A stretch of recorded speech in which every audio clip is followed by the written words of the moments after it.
This is Musings and Counsel from London Baker Law with Debbie London Baker.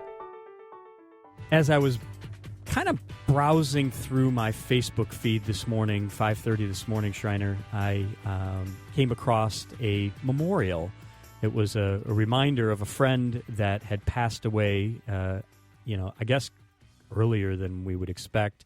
He was in his late 40s, passed away this time last year, and somebody had posted something. So for some reason, it showed up in my feed because I was tagged, and it was a great reminder that life is full of unexpected surprises, and sometimes those surprises are sad surprises. And in this case, this buddy of mine passed away, and left behind a wife and some kids. And I say all of that because it was a great tie-in to our guest this morning on the Ask the Expert show, and that is Debbie Baker. Good morning, Debbie. How are you? I'm good, Mark. How are you? I'm well. Debbie is the primary attorney at London Baker Law. In fact, you can find out more information about London Baker Law at londonbakerlaw.com. You are one of the premier probate and estate planning attorneys here in the Tampa Bay region. And I don't know if you heard my intro there. Unexpected things happen in life. And one of the best things that you can do to prepare and to show love towards your family and friends is to plan for the unexpected. Right, Debbie? Without a doubt. It spares inordinate amounts of grief for your family if you've had the courage and taken the time to leave them with everything in order.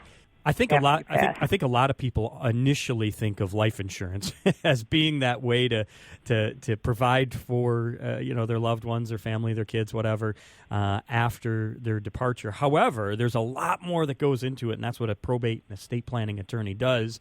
And fortunately for my friend's family and their situation, they had done some pre-planning, but I know a lot of people don't, and it's something that we think probably isn't going to happen, or maybe it's something that only old people need to worry about. If you're over 70, I guess is that the magical age you need to start thinking about your afterlife plans? And the answer is no. You need to plan for that stuff today, regardless of your age. If you've driven around Tampa Bay any amount, there's accidents every day. I think last week there was like a triple fatality one day last week. I think it was Wednesday or Thursday. These things happen on the roads, and they happen, people have heart attacks, people die, they get cancer. There's all kinds of things that can happen, and they're not fun to talk about, but you can prepare and plan and show your family love by doing all that. What are some of the things that our audience needs to think about? The next things, Debbie. We've talked about these things each and every month for the last several months, but what are some things our audience should be thinking about? Well, I'm going to go back to your first thing about where you said, people think about life insurance. And oftentimes people will have life insurance, and they name their children as beneficiaries. And we've talked numerous times about the danger of that if they're minor children. So for anybody out there who has life insurance, if you've named your children in any way to be beneficiaries of that and they are not 18, you want to go back and look at that because they can't inherit money until they're 18. But to your question about what do people need to look at, one of the things that's come up for me since we spoke last, one thing is a client's brother died, and the brother was the power of attorney for his dad. So it would be like you've named your eldest child as your power of attorney, and then you've named your second eldest child to back that first one up, and the first one passes. Fortunately, you've got somebody in place. But the thing I saw yesterday on one of the chats, legal chats for probate attorneys, is a person who had somebody appointed and didn't have a backup, and their parent is elderly, probably appreciably over 70, but elderly, and now because they don't have that power of attorney, they have to look for a guardian. So that's not something we've talked about before, but one of the things I talk about with all my clients is I like them to have a second person in line to step in if the first person is no longer available. And I'm going to call that client this morning and say, listen, you really want to talk to your dad. and have him pick up back up after you, because here's the mess you'll leave him in if you don't. So, generally speaking, the biggest things people need while they're still living is they need that power of attorney, which would give somebody the right to pay their bills. Right now I have a client who is unwilling to sign one because he doesn't want anybody to know anything about his business. I don't think that's wise, but it's his choice, because if something does happen to him and he becomes incapacitated, he won't have anybody to act. So you need a power of attorney, and we've talked often, Mark, about healthcare surrogates and living wills, where the healthcare surrogate is giving somebody the right to make medical decisions for you if you're not able. And as long as you have capacity, they call it, you can nix anything they want to do.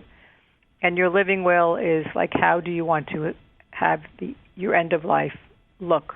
Do you want life support? Do you not? Do you want surgery? Do you not? Do you want IV treatments? Do you not? So the people who love you can know what you want. So those are basics with a will, which is the catch-all after you die for appointing somebody to dispose of assets that need disposing of. Or you mentioned the auto accidents, triple fatality. So if you've got personal injury cases and stuff like that, and somebody dies, you've got a vehicle, which is the will and the person appointed in that, already in place to collect the proceeds from that settlement. And I think a lot of people, especially those of us that are, under 70, who think maybe this is like down the road kind of planning stuff, a lot of times we miss the whole notion that, God forbid something happen, it's not really only about our finances and any assets we may have or a home we own, these kinds of things. It's more about what you just mentioned, some of these decision-making opportunities that, if I'm in the hospital and I'm on life support, who is going to make those decisions on my behalf?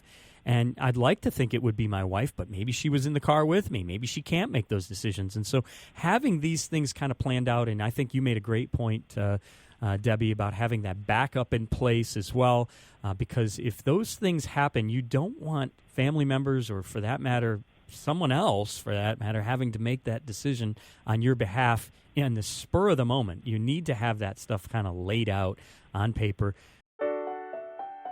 This has been Musings and Counsel from London Baker Law. Learn more at londonbakerlaw.com. Thanks for listening.